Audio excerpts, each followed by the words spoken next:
तो हेलो दोस्तों, स्वागत है आप सभी का आपका अपना यूट्यूब चैनल प्रॉपर क्लास में। और आज की इस वीडियो में हम लोग क्लास 8 का गणित पढ़ने वाले हैं और इसमें प्रश्नावली 13.2 के प्रश्नों को हम हल करने वाले हैं। अगर आप इससे पहले वाले वीडियो को नहीं देखे हैं, यानी प्रश्नावली 13.2 से पहले वाले प्रश्नावली को अगर आप नहीं बनाए हैं, अगर किसी प्रकार की कोई डाउट है, दिक्कत है, तो आप उन सभी वीडियो को देख सकते हैं। उसका लिंक मैं डिस्क्रिप्शन बॉक्स में दे दूंगा, वहाँ से आप जाकर के चेक कर सकते हैं। प्रश्नावली 13.2 का जो पहला सवाल दिया हुआ है कुछ इस प्रकार से है।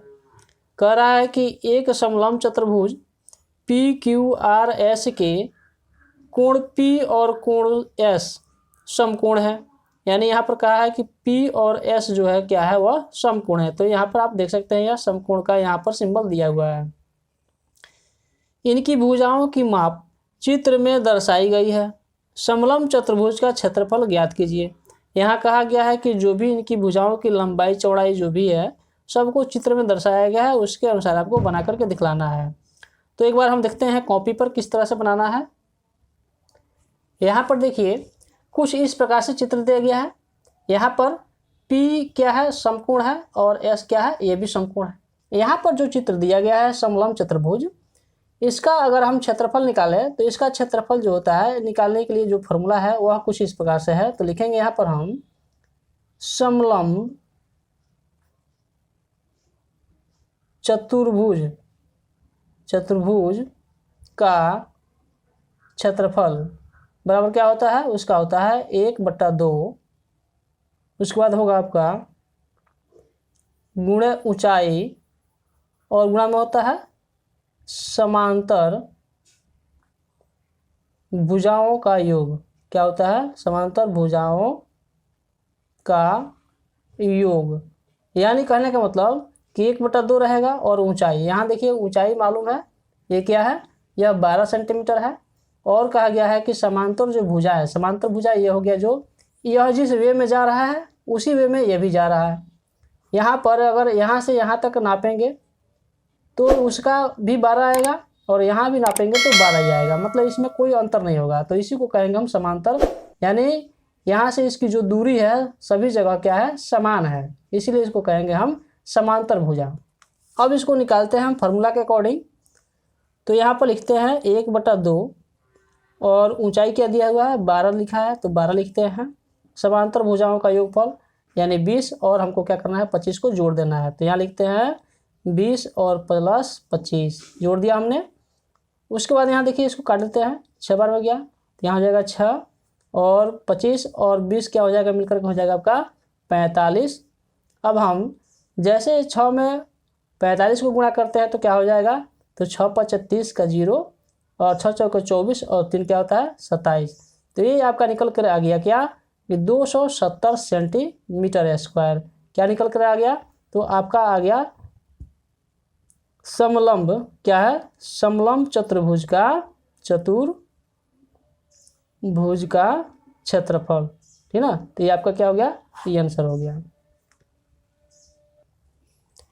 दूसरा नंबर क्वेश्चन कह रहा है कि एक समलंब चतुर्भुज ABCD में ABCD का समांतर है। यानी कह रहा है कि AB जो है वह CD का समांतर है, यानी सीधी रेखा में गया हुआ है। उसके बाद कह रहा है कि AB जो है वह 30 सेंटीमीटर है, BC 15 सेंटीमीटर है, DC 44 सेंटीमीटर है, और AD 13 सेंटीमीटर है।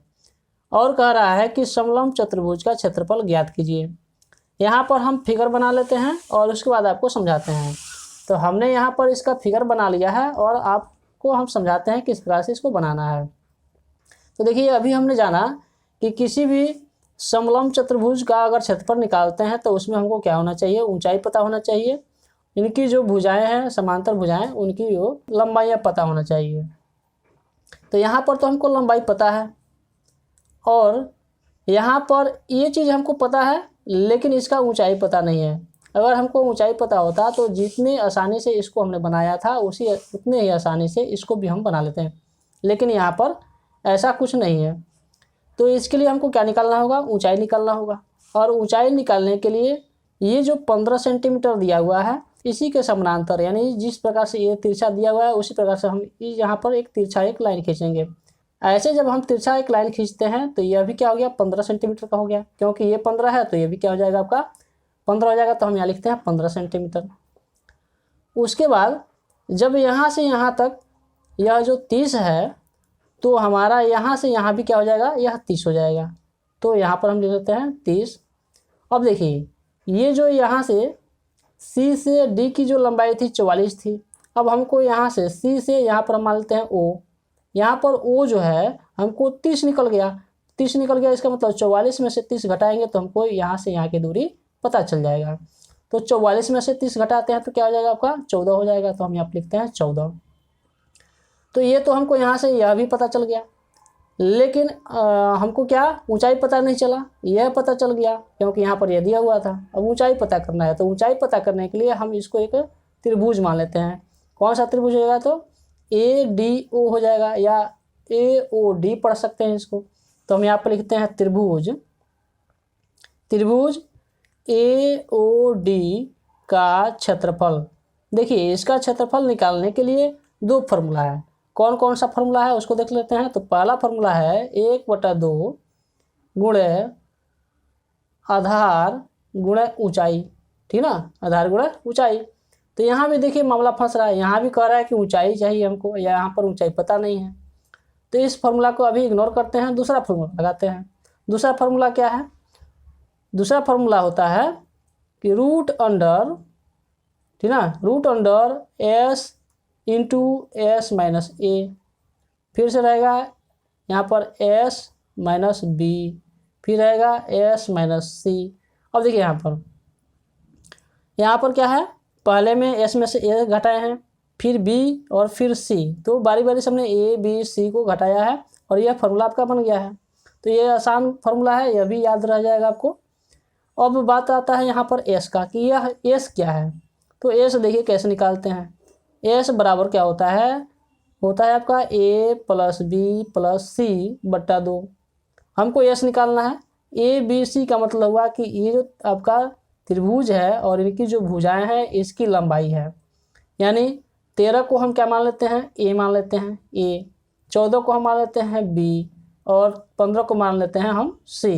यानी A B और C हो गया, और इसी को यहाँ पर हम लिख लेते हैं 13, 14 और 15, और इसको हम 2 से भाग लगाते हैं। 13, 14 और 15 को जैसे हम इसको जोड़ेंगे तो हमको क्या निकल कर आ जाएगा आपका, यहाँ पर आ जाएगा आपका 42, और 42 में हम 2 से भाग देते हैं। जैसे भाग लगाते हैं ये क्या हो जाएगा आपका 21 हो जाएगा। यानी हमको निकल कर क्या आ गया, यहाँ पर 21 आ गया S के जगह पर। यानी यहाँ पर जो फार्मूला यह दिया हुआ है इसमें S के जगह पर हमको क्या करना है, यहाँ पर 21 लिखना है। तो हम इसको पुट करते हैं इस फॉर्मूले के अकॉर्डिंग। अब देखिए यहाँ पर S जो है 21 है तो 21 लिखते हैं, और यहाँ S में से हमको क्या करना है, A घटाना है।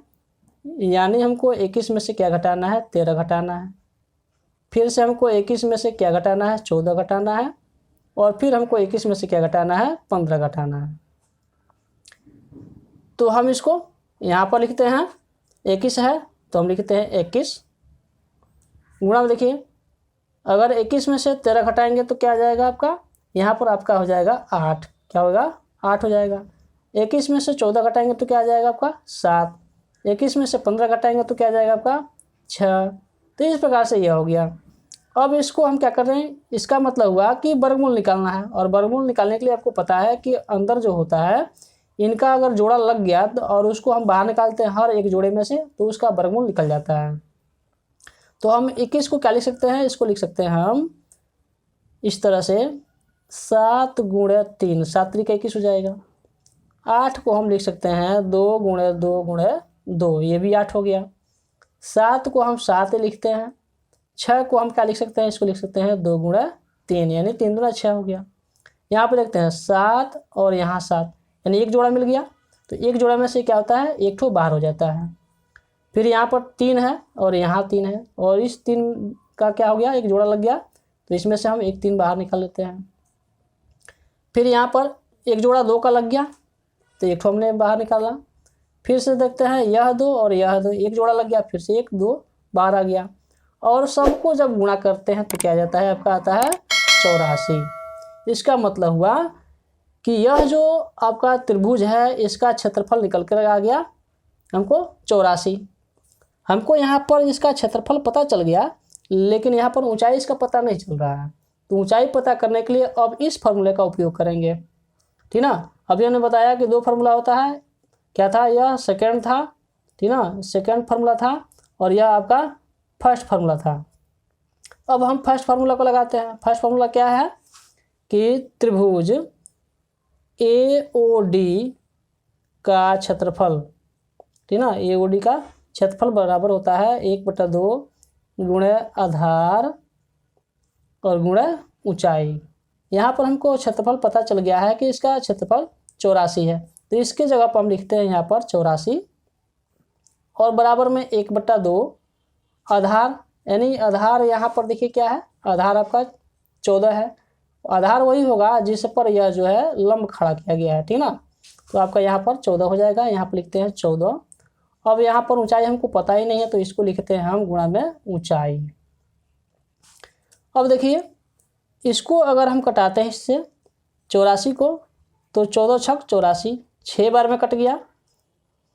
और यहाँ पर 2 को क्या करते हैं, साइड चेंज करते हैं, तो क्या हो जाएगा, यहाँ पर गुणा में हो जाएगा, तो 6 दूना क्या हो जाएगा आपका 12 हो जाएगा। यहाँ पर लिख लेते हैं कि ऊंचाई बराबर क्या हो जाएगा आपका 6 गुणे 2 यानी आपका 12। तो हमको निकल कर आ गया यहाँ पर 12।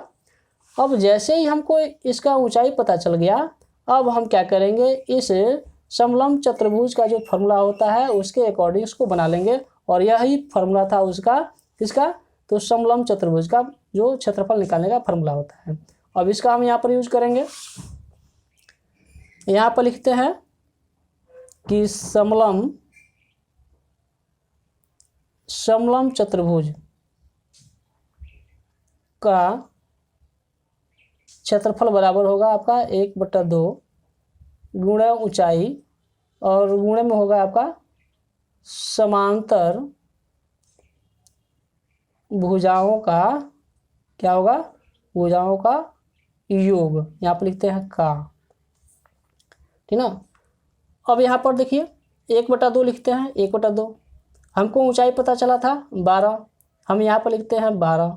समांतर भुजाओं का योग, समांतर भुजाओं का योग का मतलब हुआ कि 30 को और क्या करना है, तो यहाँ से यहाँ तक यह था 44 को हम क्या करेंगे, जोड़ देंगे। तो यहाँ लिखते हैं 30 और प्लस 44, हमने यहाँ पर इसको जोड़ दिया। इसको इससे हम काटते हैं, 6 बार में गया। और यहाँ पर देखिए क्या हो जाएगा, तो 6 गुणे क्या हो जाएगा 30 और 44 क्या हो जाएगा आपका 74 हो जाएगा। और 74 में जैसे 6 से गुणा करेंगे तो आपका क्या आ जाएगा, तो आपका आ जाएगा 444 सेंटीमीटर स्क्वायर। और यही आपका क्या हो गया, आंसर हो गया। देखते हैं तीसरा नंबर क्वेश्चन। तीसरा नंबर क्वेश्चन कह रहा है किसी समलंब चतुर्भुज की समांतर भुजाएं 52 सेंटीमीटर और 27 सेंटीमीटर है तथा अन्य 2 भुजाएं 25 सेंटीमीटर और 30 सेंटीमीटर की हैं। समलंब चतुर्भुज का क्षेत्रफल ज्ञात कीजिए। यहाँ पर इसके अकॉर्डिंग हमने एक चित्र बना लिया है और आपको से यहाँ पर बताते हैं किस प्रकार से बनेगा। अगर आपने दूसरा नंबर क्वेश्चन बढ़िया से समझ लिया है, अगर आपसे बन जा रहा है, तो यह आपका तीसरा नंबर भी क्वेश्चन बन जाएगा, क्योंकि दोनों का जो प्रोसेस है सेम है और एक ही जैसे वो अभी निकलने वाला है। तो देखिए क्या करते हैं, यहाँ पर जो है यहाँ आप लिख सकते हैं, तीसरा नंबर क्वेश्चन है। यहाँ जो 25 है, यहाँ बताया गया है कि जो समांतर भुजाएं हैं एक 27 है और एक क्या है, एक 52 है। तो हमने इसको यहाँ पर लिख लिया है। और अन्य जो 2 भुजा बताया है 25 और 30, तो हमने यहाँ पर इसको लिख लिया है। अब इसको निकालने के लिए यहाँ भी हमको क्या चाहिए, यहाँ पर ऊंचाई चाहिए। तो ऊंचाई यहाँ पता नहीं है, ऊंचाई पता करने के लिए फिर से हम वही प्रोसेस करेंगे जो पहले इसके प्रोसेस हमने किया है। यहाँ पर जो 30 लिखा है, अगर इसी के समानांतर एक हम यहाँ पर एक भुजा बनाते हैं इस तरह से, तो यह भी क्या हो जाएगा, इसकी भी जो लंबाई है यह भी आपका 30 हो जाएगा। तो हम यहाँ पर लिख लेंगे 30। यहाँ पर आपका क्या हो गया, 30 हो गया। जब यह 30 था तो यह भी 30 हुआ। उसी प्रकार से जब यहाँ पर यह 27 है तो यह भी क्या हो जाएगा आपका 27 हो जाएगा। तो यहाँ पर लिखते हैं 27। जब हमको यहाँ से यहाँ तक की जो दूरी है वह 27 निकल गया और टोटल मिलाकर के 52 था, तो यहाँ की दूरी निकालने के लिए हम क्या करेंगे, 52 में से हम 27 को माइनस कर लेंगे। 52 में से 27 जैसे हम माइनस करेंगे वैसे ही हमको यहाँ पर क्या निकल जाएगा, 25 निकल जाएगा। यानी यह जो दूरी है यह 25 है, यह हमको 30 निकल कर आ गया और यहाँ पर 25 निकल कर आ गया। हमको यहाँ की यहाँ जो इसकी ऊंचाई है यही नहीं पता है, इसको निकालना है। तो इसको निकालने से पहले हम क्या करेंगे, इसका फॉर्मूला लगाएंगे, यानी इस त्रिभुज का हम क्षेत्रफल निकालेंगे। और अभी हमने बताया था कि त्रिभुज का क्षेत्रफल निकालने के लिए दो फॉर्मूले का उपयोग किया जा सकता है। पहला था हीरोन का सूत्र, जिसको हम इस प्रकार से निकालते हैं, s इंटू एस माइनस ए और s माइनस क्या होता है b और फिर s माइनस क्या होता है c होता है। और s बराबर हमने बताया था कि s बराबर क्या होता है a plus b plus c बटा 2 होता है। और यहाँ पर 25 जो है यह क्या मान लेते हैं, a मान लेते हैं, इस 25 को हम क्या मान लेते हैं, b मान लेते हैं, और इस 30 को मान लेते हैं हम c, ठीक ना, ये c हो गया। तो सबको हम जोड़ लेते हैं यहाँ पर s निकालने के लिए, क्योंकि हमको s निकालने के लिए इन सबको जोड़ करके 2 से भाग देना पड़ेगा। तो हम लिखते हैं यहाँ पर 25 प्लस 25 और प्लस हम 30 लिखते हैं और बटा में 2। तो 25 क्या हो गया आपका 50 और 30 क्या होगा आपका 80, और 80 में हम 2 से भाग लगाएंगे, क्या हो जाएगा आपका 40 हो जाएगा। यानी हमको s बराबर क्या निकल कर आ गया, तो 40 निकल कर आ गया। अब हम इस फॉर्मूले में इसको क्या करेंगे, पुट करेंगे 40 को। यहाँ पर आपका फॉर्मूला है s इंटू एस माइनस ए, तो s के जगह पर हम लिखते हैं 40 और सब जगह हम 40 लिखेंगे सभी ब्रैकेट के अंदर, और उसमें से a b c यानी सबको हम बारी बारी से घटाएंगे। तो 40 में से हम घटाएंगे 25, फिर हम 40 में से घटाएंगे किसको, फिर 25, उसके बाद फिर हम 40 में से घटाएंगे इसको 30 को, उसके बाद हम यहाँ पर लिखते हैं 40 और 40 में से 25 घटाएंगे क्या आ जाएगा आपका आ जाएगा आपका 15, फिर यहाँ घटाएंगे, यहाँ भी क्या आ जाएगा आपका 15, तो हम लिखते हैं यहाँ 15, 40 में से 30 घटेगा आपका हो जाएगा 10। अब इसका हम फैक्टर निकालते हैं। यहाँ देखिए 40 को हम क्या लिख सकते हैं, लिख सकते हैं हम 2 गुणे 2 गुणे 10, ठीक ना, इस प्रकार से इसको लिख सकते हैं। यहाँ भी यह 40 हो जाएगा और 15 दो ठो है, तो दोनों 15 को हम इसी तरह से रहने देते हैं क्योंकि इसका एक जोड़ा लग जाएगा, और 10 जो है इसको भी हम यहाँ पर 10 लिख लेते हैं। अब यहाँ से यानी इसका वर्गमूल निकालने के लिए हमको जोड़ा लगाना पड़ेगा। जोड़ा लगाते हैं, 2 के बदले में 1 निकल गया बाहर, इस 10 का जोड़ा लग गया, इसके भी बदले में एक जोड़ा में से 1 बाहर आ गया। यहाँ 15 का जोड़ा लगा तो 15 बाहर आ गया। अब हम 15 को 2 से गुणा करेंगे 30 हो जाएगा, और 30 में जैसे 10 से गुणा करेंगे आ जाएगा आपका 300 हो जाएगा। तो हमको क्या निकल कर आ गया, यहाँ पर हमको यहाँ पर निकल कर आ गया 300 सेंटीमीटर स्क्वायर। क्या है निकला, तो इस त्रिभुज का जो है क्षेत्रफल निकला है। तो दूसरा फार्मूला आप लगा लेते हैं, क्या है त्रिभुज का क्षेत्रफल बराबर, दूसरा फार्मूला है 1/2 गुणे आधार गुणे ऊंचाई, आधार गुणे ऊंचाई। यहाँ देखिए क्षेत्रफल के जगह पे हमको निकल कर आया है 300, तो इसके जगह पर हम यहाँ पर 300 लिख लेंगे, और यहाँ पर 1/2 है, 1/2 लिखते हैं। आधार क्या है, आधार आपका यहाँ पर 25 है, 25 लिखते हैं, और ऊंचाई क्या निकल कर आया है, कुछ भी नहीं। अब हमको निकालना है तो हम ऊंचाई को उसी तरह से ऊंचाई को लिख देते हैं। अब यहाँ देखिए इस 25 से अगर 300 को कटाएंगे तो क्या हो जाएगा आपका, तो 25 में हम अगर 3 से 300 को कटाते हैं तो यहाँ पर आ जाएगा आपका 12।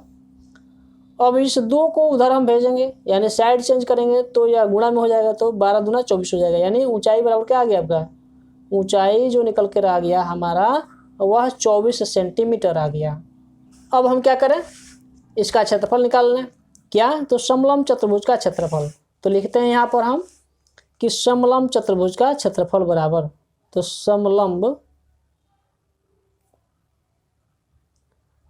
चतुर्भुज का क्षेत्रफल, इसका क्या फॉर्मूला होता है, 1/2 गुणे ऊंचाई और गुणा में होता है समांतर भुजाओं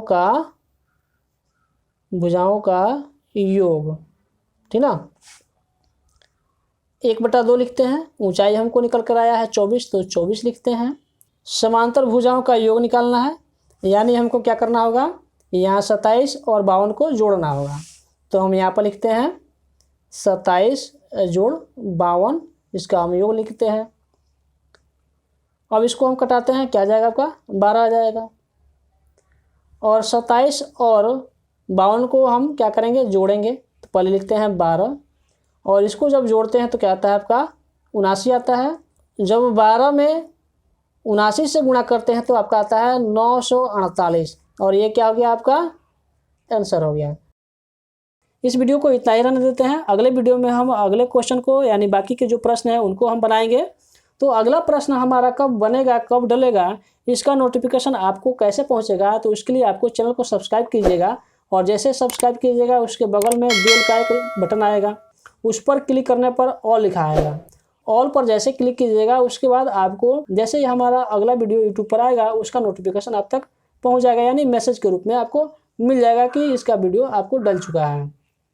तो आप उस वीडियो को देख सकते हैं। और आशा करता हूँ अब तक हमारे चैनल को आपने सब्सक्राइब भी कर लिया होगा और साथ ही साथ अपने दोस्तों के साथ शेयर भी कर लीजिए। मिलते हैं अगले वीडियो में, तब तक के लिए जय हिंद।